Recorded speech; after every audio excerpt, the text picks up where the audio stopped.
You won't settle until I send a file type your computer will open? Okay. Hey guys. I hope you all enjoy another lawyer story. Same disclaimer. I'm not your lawyer and none of this is legal advice. Don't take legal advice from internet randos.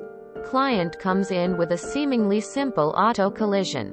Client was hit. Other driver got out and said something like, "Oh my God, are you okay? I'm so sorry. I dropped my phone and reached to get it." Client had a dashcam which recorded the whole thing including the admission of guilt. Easy client, right?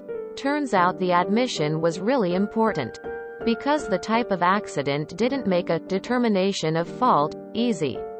Imagine a rear-end collision at a red light as an easy determination. But a collision at a four-way stop sign as a hard determination. When the cops showed up, the police report found both drivers at fault and did not mention any statements from the other driver. But we have our admission and my client's damages were above the other guy's policy limit.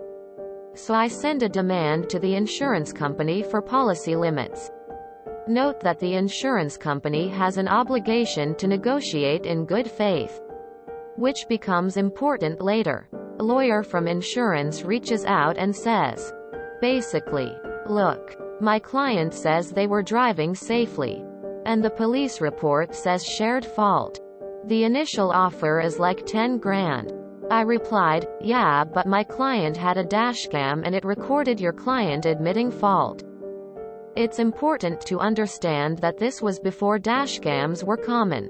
It wasn't my first case with a dashcam, but it might have been my third or fourth. No mention of the dashcam was made on the police report. Insurance attorney says, I imagine while twirling a dumb mustache. Interesting. Can you send me a copy of the video? I say sure and send it over. He replies, I can't open this. So I send him a link to VLC Media Player. It's a weird extension.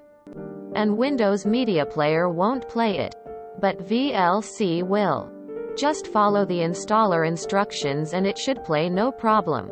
He says, I'm not installing something to watch your alleged dashcam video. Send me a file I can play if you want me to consider it. This makes me unhappy. But I tried again, it will take less than a few minutes to install. You can watch the video and listen to your client admit fault. He say, we are done here until you send something I can play. Cue malicious compliance music, country grammar. Start super cool montage of me going through other client files. Stop montage as I open a file and my face is bathed in a golden light radiating from an old Memorex CD. So I found a different dashcam video, which did not contain any sound. But it could be played with Windows Media Player and it was close enough to my current clients. Facts that if you weren't paying attention it could pass. Other attorney just asked for a file he could play. Right? I sent it over. He says, wow, no sound. Guess you're done, buddy. So I sued. During discovery I sent a CD over which included the original video and a copy of VLC. He must have ignored it because he didn't say anything about it. During a pre-trial motion hearing, I played the video for the judge. The judge might have heard the other lawyer's jaw hit his desk. The insurance attorney says, Your Honor, this is not the video he sent to me. In my mind's eye I see the malicious compliance Death Star preparing to fire. Judge, I thought he might say that. Here is a copy of our emails where I described the video, provided the video, and sent instructions on how to play it. Here is a copy of the CD I sent with discovery which also has the video and a copy of VLC. Finally, here is a copy of the unrelated video which I sent to fulfill his request of something he could play. Other attorney asks for a recess. Because he refused the initial demand of policy limits, I told him I would argue he did not negotiate in good faith. We settled for well above policy limits. Client was very happy. PS Don't go to law school #not worth. I love legal stories. No one can be more maliciously compliant than a lawyer. It's almost like you went to school for it.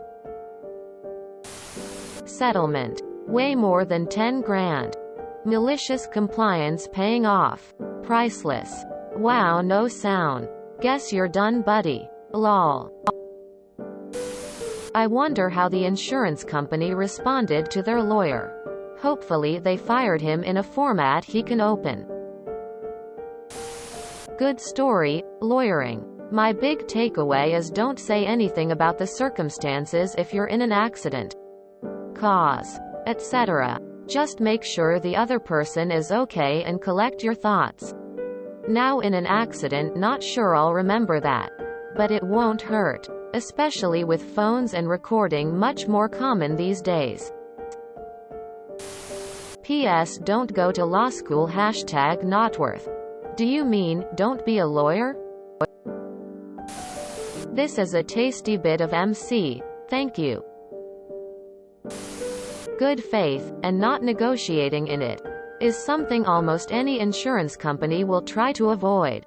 Usually all you have to do is say, I don't think you are operating in good faith, to make them sit up and take notice. My lawyer in my divorce was like that. Maliciously compliant and found ways to piss off the other attorney. He knew my ex-wife's lawyer and knew he had a hot head. My lawyer said that the ex-wife's lawyer likes to get under skin, and the first time you answer more than the question he asks you, he's going to ask you in front of the judge to only answer the questions he actually asks. I think the lawyer used it as a tactic or something. The judge probably grew tired of it, but it was his way of showing he was in charge. My lawyer knew another thing too about the lawyer, and that he had a habit of asking a question in a way that he wasn't asking a question. Something like, you agreed to this contract, and leave it at that. That wasn't a question technically, but it was said in a way that was meant to be a question.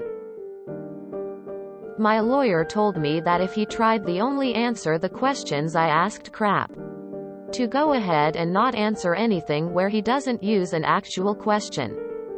So it went like this. L. You had an inspection done at your house to make sure it is suitable for children. Me. I did, and she told me my house was well suited. L. I didn't ask you what she said. I asked if you had an inspection. Please try to answer only the questions I ask. Me. Yes, sir. My attorney gives me a head nod. L. The inspection revealed that your son's room did not have a baby monitor in it. Me. L. We must have sat there for a minute before he said, L. Will you answer the question? Me. You didn't ask a question. I could see my lawyer smile and the judge shake his head. He made sure to actually ask the rest of the time. Haha, I smell a bad faith claim coming from their insured. You did a lot more than I'd want my lawyer to do. You aren't the other lawyer's tech support. You can't play it. Not my problem. Call your IT department or hire one. Hi op. I actually want to become a lawyer. Is it really that bad? Format Factory is free and converts all types. Dumb question. You sure it wouldn't count as bad faith, not to mention that the video he can play doesn't have relevant sound? What file extension was the original file? MKV or something? I know Windows 7 with no service packs can't play MP4 files. And Windows 10 is the first Windows to natively support MKV. Just curious. Why not just convert it into a common movie format, with sound, like MP4? In my jurisdiction, this would likely be viewed as sharp practice by the op and could be the subject of an ethical complaint. Lol, awesome. Curious though. Is there a reason you couldn't convert the video to a format Windows Media Player accepts? Amazing. You might want to look into work in a spiritual kitchen because this is delicious food for my soul. Was the judge upset at you for your wordplay and tricking the other attorney? P.S. Thanks for the P.S. My mom keeps telling me I should go to law school. But I can't see any way that would be a good idea for me. If you enjoyed this video, please check out our playlists full of similar content. Epic Aircast is like doom scrolling for your ears. Please like, share, and subscribe.